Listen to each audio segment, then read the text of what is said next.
welcome to the Kato Challenge. Now, you ask me, what is the Kato Challenge and why do I want to take it? If you've ever watched any of the classic Pink Panther movies with Peter Sellers or Steve Martin, then you know that Kato was his valet. And Kato's job was to surprise the inspector anytime he could, right? He was jumping out of closets. He was falling off the ceiling. His job was to surprise the inspector so that he'd keep him sharp. Well, that's exactly what we're going to do today. We're going to talk about how the Kato Challenge will help you be sharp and ready for anything, especially when somebody asks you, so what do you do for a living?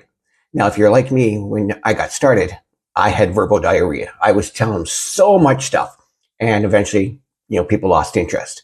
So the Kato Challenge is really simple. What it is I want you to sit down and write out what you do in 2 sentences, maybe 3 tops. So, for example, when somebody asks me, what do I do for a living? I tell them, I help Gen Xers stop worrying about retirement and start living life on their terms by teaching them how to build an automated online business working 2 hours a day. That's it. That's all I tell them. And then if they want to know more, if they're curious, I tell them we can talk about this another time.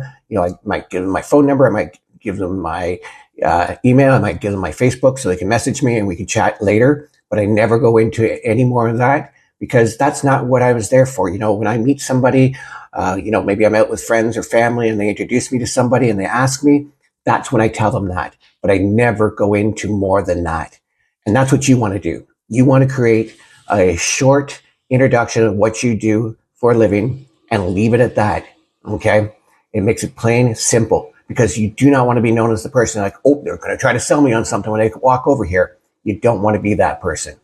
So now that you've figured out what your introduction is, the next step is to get friends and family to hit you up anytime, any place, and ask you what you do for a living so that you can be ready and have that answer like that. Okay? It's really simple, but it's a lot of fun.